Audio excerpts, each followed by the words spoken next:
I figured I'd do some bullshitting again. I would like to say that I regret to inform people that haven't seen it already. Jeff Ramone has deleted all of his videos except for the final video that he posted. And I'm sad by that fact.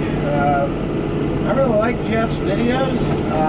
Put a different spin on agriculture because he called it the shit show. Might want to shut that off. He called it the shit show, and I really like that. It really, he may have thought that he was irrelevant in the community, but I will tell you, I will miss his videos. He will be sorely missed on the platform as a creator, unless he decides to go ahead and do that. I do believe there is a restriction setting that he can do through YouTube, but I don't know. It's okay. We'll get by, and I just hope. Well, you know what I think Jeff should do? And I know he watches my stuff. I'd really like to see him post a video, and you know, maybe just for 12 hours. People can watch. He doesn't do it for the money or the fame, which is honorable, if you ask me. I mean, he's not looking to make any money on it. He's not looking to be famous. He's just looking, in my opinion, he's just looking to show a farm that isn't all John Deere, because he just absolutely hates John Deere for some silly reason. I mean, I love John Deere. I love the tractors. I love the planters. I'm not a fan of the combines. I'm really a New Holland combine fan, personally. And he is too. He's been running them for more years than I have, because he's older. But anyways, just wanted to give Jeff a shout out and tell him that he will be sorely missed. But anyways, on a different note, I'm back to fertilizing for corn. My GPS unit is here. I'm not using it. I can do it better myself, I think. It's a pain in the ass with this spreader. It's a 50-foot spreader, and if you get heavier prills of material, it'll go wider. So I get out and I walk. Last year I had the same issue, that it was throwing it too far, and I used the GPS. I had it set to 50 feet, and I had, you know, issues with it. I had a lot of different, I had wavy corn, which kind of pissed me off. So what I've done is I've actually split it so that it will throw it to the center of the other row.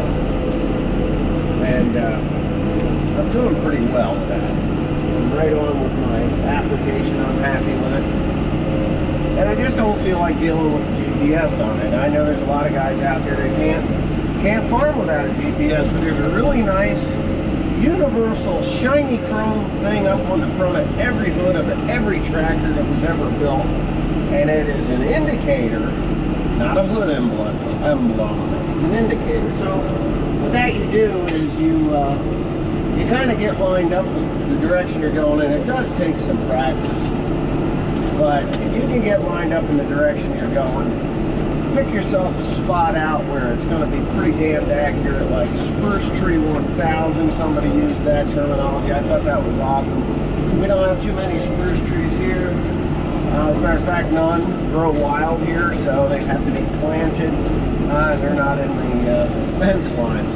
So I use maple 1000 or ash 1000 or even oak 1000 GPS. But it works just fine for me, and I'm pretty happy with it. So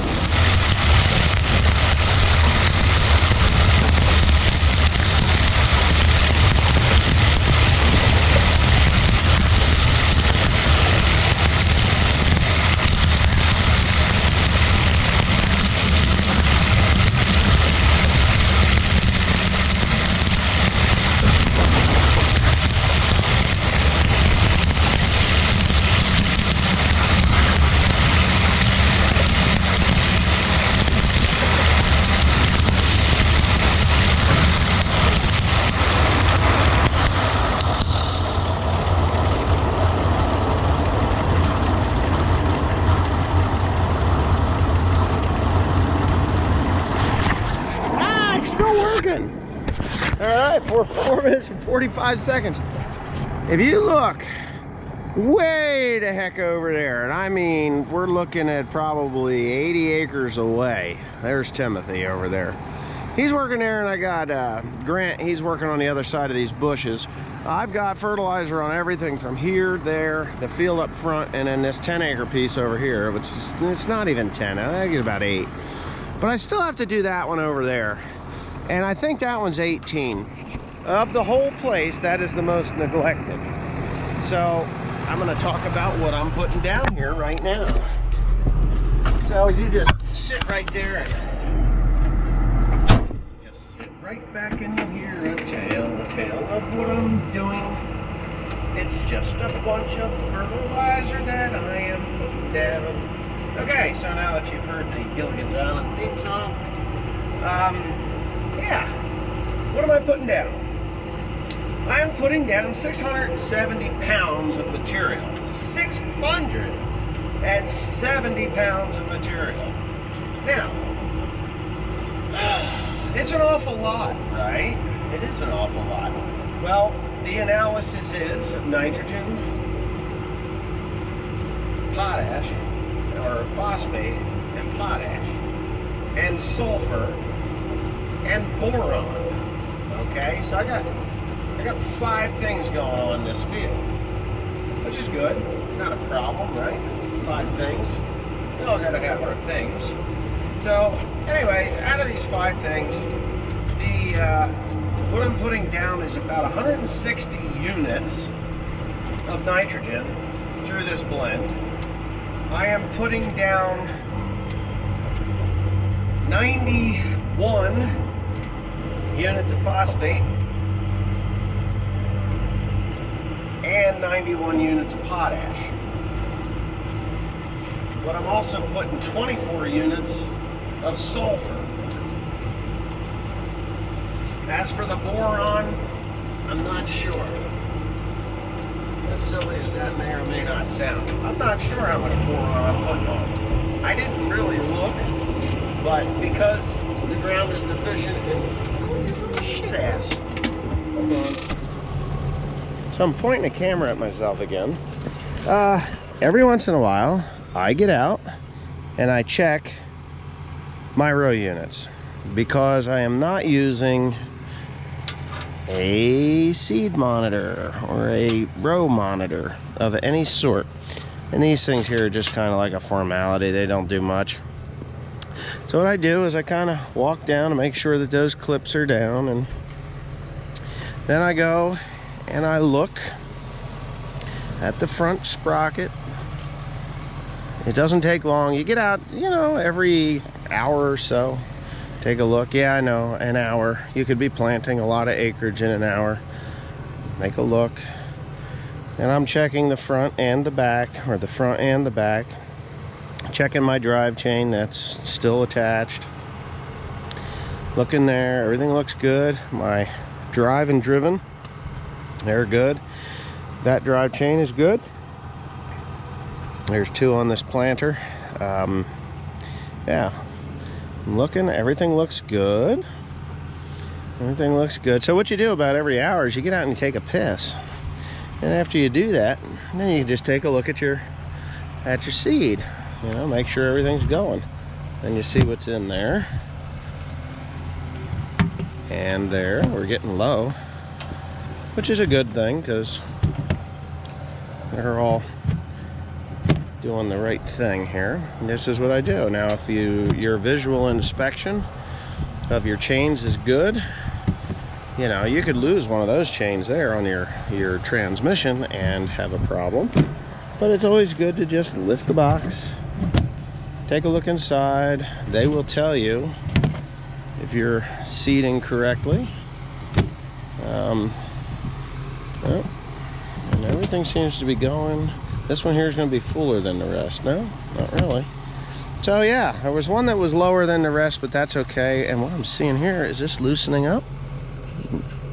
Yep, that little bastard. Did you see that? That's supposed to be a lock nut. So what do you do with that when it's going to fall off? Well, you smack it with a hammer. Well, I'm almost done. I've got everything on this farm almost done.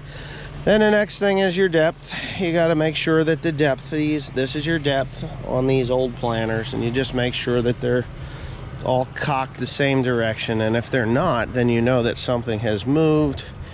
And I'm just monitoring that. Looks good, looks good, looks good. And that brings me to the comments section. Okay, so the comment section the other day, meaning yesterday, I got a comment that says you need to buy a real planter. Well, I'm gonna tell you something. If you're watching this and you were the dude that said that I need to buy a real planter, I'm going to tell you that that is as real as it gets right there. The funny thing is, a new corn planter of the 12-row variety, corn planter, they cost somewhere around 200,000 plus, depending on what you get with them. Nobody buys them without monitors. Nobody. So you're going to be buying monitors and GPSs and all the other fun shit that goes along with them. There it is. Well-placed seed. Stick that guy down in there. Why it took me that long to find one, beyond me, but I'm sure I dug them up. This always happens. They're a pain in the ass to find. They hide themselves real easy. Oh, for those of you that think that that I should buy, hold on a second. Okay, so I figure I'd finish up this clip here, the very end, because I got a phone call. And anyways, again, Jeff Ramone, you will be missed on YouTube. I wish you would reconsider those ads. I get it. Put your video up, let it run. They don't put ads on those videos for at least 24 hours, and then just take it down, because we really enjoy what you share. I do anyway. I really appreciate everything that you've done here, and I love the fact that you wear that OLF sweatshirt. And yeah, you know, thanks for supporting my channel, and I will always support yours. But anyways, with that being said, these corn planters, everybody, you know, oh, man, people ride my ass about this corn planter, and it's kind of silly. This corn planter cost me $3,300 when I bought it. I bought that thing 3 years ago. The first year I had it, I just didn't get everything done that I needed to get done, and nothing got in the ground, which was no skin off my ass because I only paid $3,300 for it. So then I came along and I put about $6,000 worth of brand new bits and pieces on that thing, rebuilding it and making it a viable piece of equipment that will put seed in the ground. Okay, should I have a row monitor? Yes. Yes, I should. It would save a little bit of heartache that I had already this year. I did have a chain skip off on about 6 acres, and I just shut all the other rows off, went back, and did the 6 acres over again with 1 row running. Was it an inconvenience? Yes. But wasn't the end of the world. Okay, so if you don't know, a 12-row corn planter today is very, very expensive. I haven't priced one, but I've been told that you'd be hard-pressed to get a 12-row with all the bells and whistles for under $200,000, $220,000. Doesn't matter what variety it is. Well, for $220,000, I'm going to need to do at least 2,000 acres of corn, okay? To pay for that, I've got a little over $9,000 in this thing. $9,000. Now, the new planters, yeah, they go faster, but we have rocks here. If you go really fast with a new corn planter and hit a rock, it does the same damage to the new corn planter as it will my 46 or 47-year-old corn planter. It's just what it will do to it. It'll destroy it. Yes, you can go faster. Is the seed placed any better? No. With Keaton seed firmers, it puts it right down in the bottom of that trench. I think that to gauge, you know, the depth gauge would be a lot better. I do like the idea of row units, shut off electric row units and all that, but it would cost me $20,000 to put that on this corn planter. I would still be ahead by putting those electric meters or electric row units on and running a monitor for $20,000 more than I would be going out and buying a brand new $200,000 and $220,000 corn planter. But for the most part, the seed placement is right where I want it. I did get really good yields last year running this machine, good placement. The spacing was a little bit off, but I did some research, and because I'm running precision planting meters, I wasn't going fast enough. So I've picked up the pace a little bit this year, and it looks to me like they're right where they need to be at 5.5 inches. 5.5 inches apart, which is where I want them. That would be 37,700 seeds to the acre on this ground.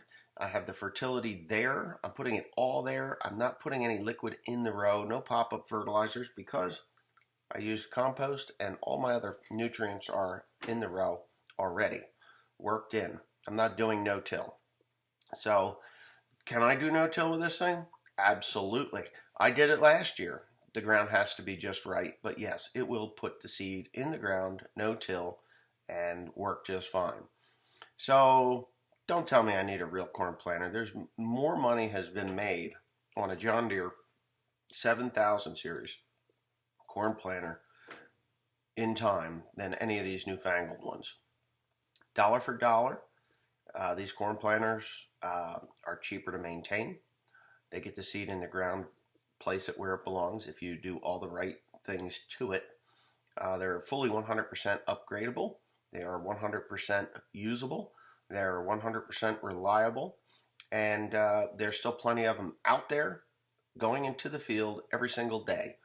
I've been from North Carolina to Oklahoma and Texas, and I still see John Deere 7000 corn planters that are out there.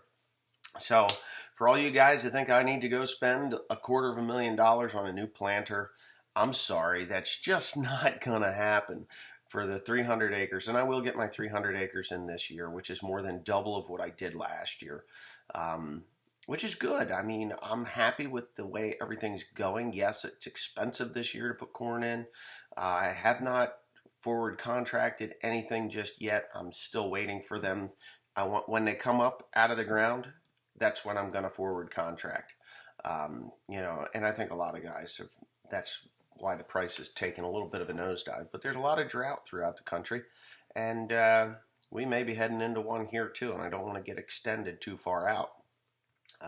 If I don't make a dime and I just make my money back on the grain, I still have the fodder to deal with, and that's where I will make my profit if that's just the case. So, you know, whatever. It's $100,000 worth of inputs to pull probably $50,000 worth of fodder out of the field, plus the grain that I get. So it's not hard to get $50,000 off of 300 acres of corn, and the fodder is just right there. So actually, I'll probably, if we get a full crop of corn, it won't be $50,000. It'll be closer to $100,000 worth of fodder on top of what I get for the grain. So anyway, with that being said, thanks for watching, everybody. Jeff, I hope you continue to make videos because you did a really good job. And if you don't want them to put advertisements in there, drop the F-bomb a few times. That shuts them right up.